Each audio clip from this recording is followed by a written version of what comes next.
Ndabaramukije mwese shuti banywanyi bacu mubana natwe amakuru n'ibiganiro dutambutsa kuri isheni yanyu ari no yacu Isange TV, isheni bashikiriza amakuru n'ibiganiro biba bigezweho kandi biba byakura amatoza muri rurimi Kirundi. Reka rero nkingurukire mwese mudukurikira muri micungararo rukize igihugu cacu Burundi, abadukurikira bari mu bihugu bibanyi ndetse n'abari mu makungu kuri mwese ndabahaye ikaze mu makuru yacu cyo mwirishuro, amakuru abayiriwe avugwa mu bisata bitandukanye haba muri politiki, mu nkino, mu ndero, mwiperereza, mu gateka kaze na muntu makungu kuri ndetse n'andi makuru yose abari karavugwa ijya nino. Reka rusubire ndabahe kaze amakuru yacu yo mwirijoro, amakuru yihuta cyane akaba rero ari amakuru araza gushimikira ku ngingo nkuru zikurikira.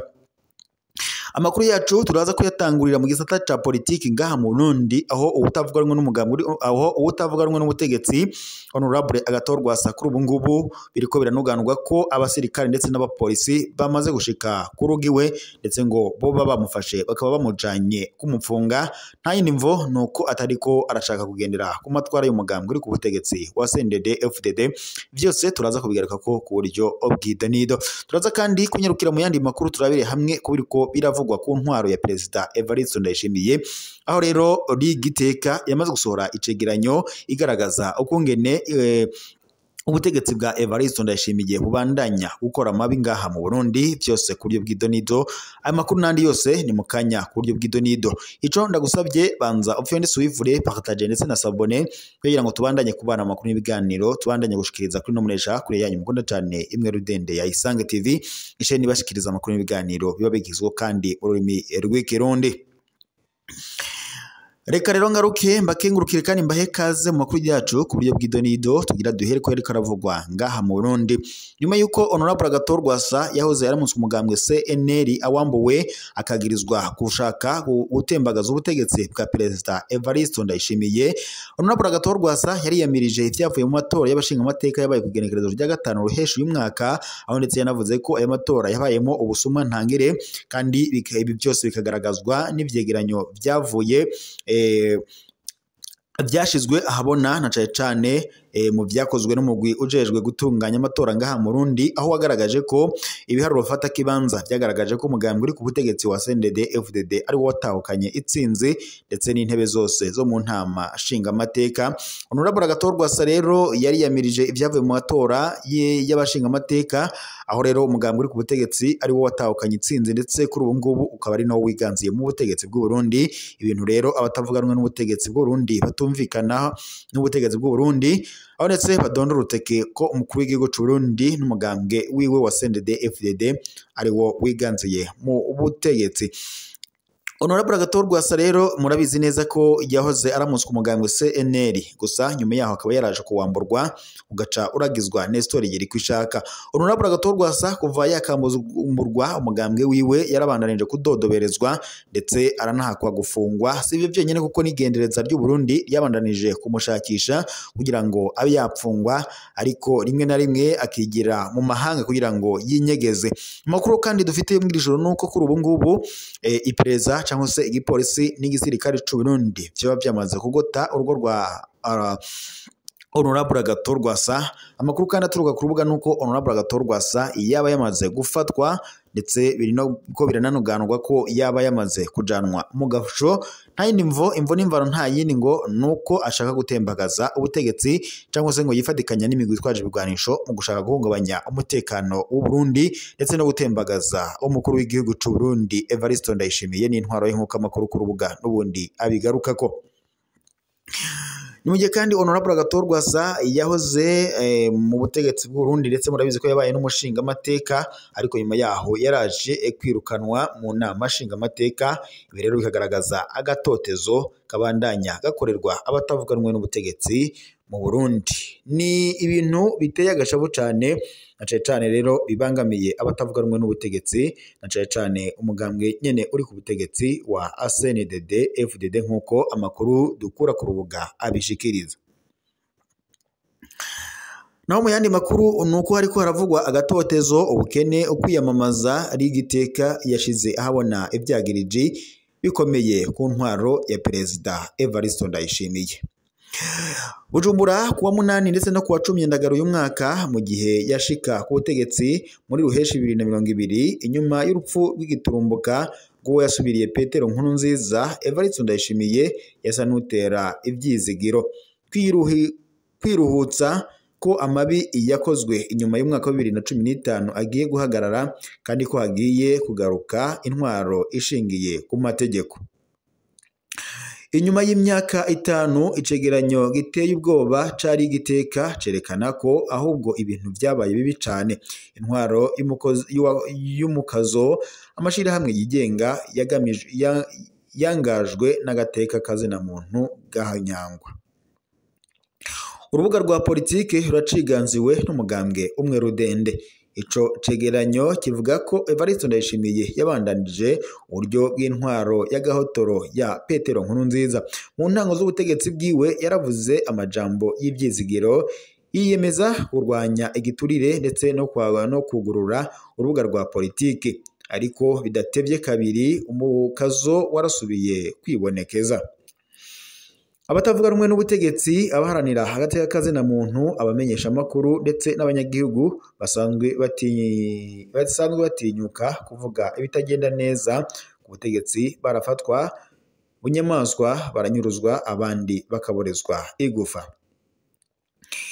Ibiharuro birateye ubwoba. Hagati ya ruheshi 2020 na ruheshi 2025 rigiteka yanditse yaharuye ubwicanyi bushika 2776, abanyurujwe 331, ababorejwe igufwa 313 hamwe ndetse n'abakenyezi ndetse n'abigeme 665 bakorewe ihohoterwa rishingiye ku gitsina.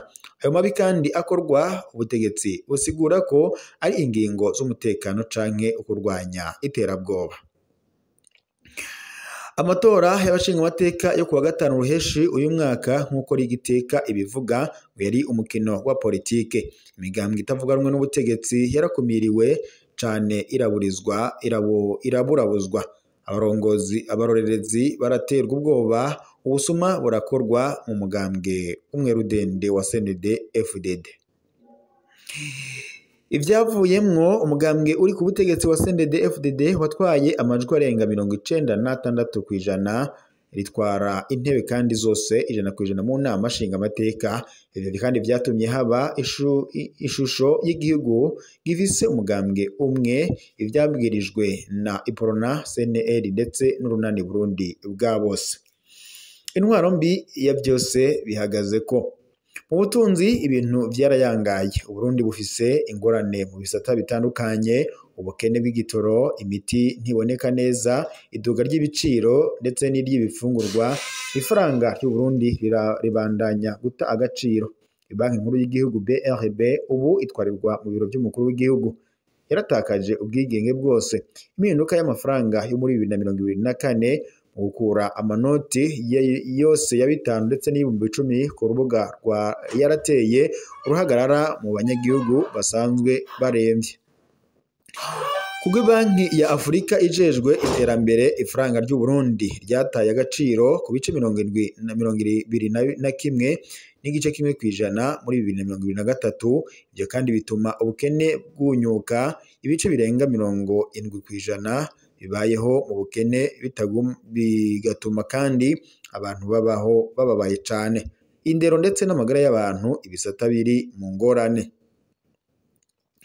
Mu misozi amashure arasiduka, kwiga neza bisaba amafaranga menshi. Inyubakwa ntizikwiye, ibikoresho by'afashanyigisho ntibikwiye, abigisha nabo baratawe. Mu gisata c'amagara y'abantu ibintu bimeze nabi cane. Imitahe ntayiriho, imiti irabura, ingorane zituma itaboneka neza nazo ngo zikaguma zigwira. Ikibazo ca COVID-19 catumye igisata c'amagara y'abantu kirushiriza gutakaza inguvu.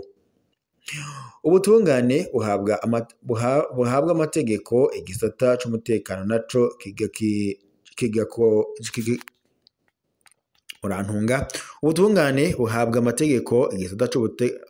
ubutungane buhabwa amategeko, igisata c'umutekano naco kigakoreshwa. Ngaha akarorero katanzwe na Rigiteka ni akarorero gakomeye, ni urubanza rwa Arengeyome Bunyoni yahoze ari umushikiranganje wa mbere w'u Burundi, akaba yarapfunzwe, kerekana igisata c'ubutungane aho ubwigenge ari inkindoto. Arenguzwa mu mwibohero rikuru rya Gitega, Arengeyome Bunyoni yaragirijwe kugerageza gutembagaza ubutegetsi ndetse no guhungabanya ubutunzi bw'igihugu. Urubanza rwiswe urubuga rwa politike na bamwe mu barongoye amashirahamwe yigenga menshi.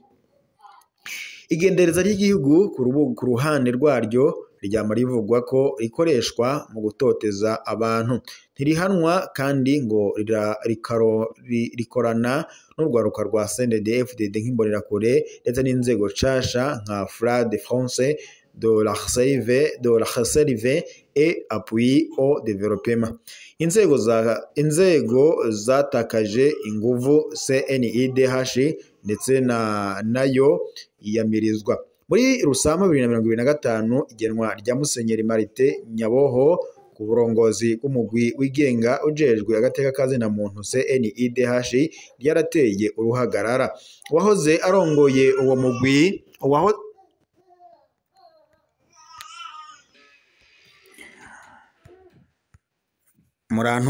uwahoze arongoye uwo mugwi Sigiseveni Nimuraba yarahunze igihugu, akavuga ko yariko araterwa ubwoba n'igitsure. Ihindurwa ry'indongozi z'urwo rwego ryabaye hahonyanzwe amategeko, ryerekana ku bwa Rige Iteka ivogerwa rya politike ry'urwego rwari rwitwa ko rutegerezwa guhagararira amategeko nshingiro. Uburundi bwa Evariste Ndayishimiye ntibugarukira ku gutoteza abantu gusa mu gihugu, ahubwo ndetse no mu seruko bwa Repubulika mu gihugu bwarajanye kandi abasirikare muri Repubulika Iharanira Intwaro Rusange ya Kongo kurwanya umugwi witwaje urwanisho wa M23 utwarwa mu runani rwa politike n'igisirikare rurwanya leta ya Kinshasa arirwo Alliance Fleuve Congo. Kuva mu mwaka wa 2023 abasirikare benshi b'u Burundi bakorera muri Repubulika Iharanira Intwaro Rusange ya Kongo, rimwe na rimwe mu gipfungu cishi. Ico gikorwa kiranegurwa cane, harabwe ibitigiri by'abariyo canke kuba inama nshingamateka na nkenguzamateka zitamenya uko bagiye canke bihurizwa ko na bose. Icegeranyo ca Rige Iteka ntigica ku ruhande kandi imyaka 5 Ndayishimiye amaze ku butegetsi nta mpinduka yigeze yazana, ahubwo ngo yakomeje intwaro y'igikenye ishiraho ubusumbasumbane. Ihonyangwa ry'agateka kazina muntu riracibonekeza, inzego zirakoreshwa, urubuga rwa politike rurugaye. Mu myaka 5 Evariste Ndayishimiye yavuye ku ishusho ry'umugambwe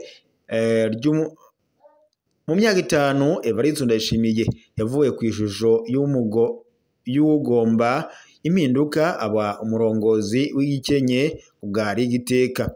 Inyuma y'ukwemera impinduka, ubutegetsi bwiwe bwarigaruriye ibice bikuru by'ubuzima bw'igihugu, birakuraho kandi ubwigenge kazoza k'igihugu nako karageramiwe.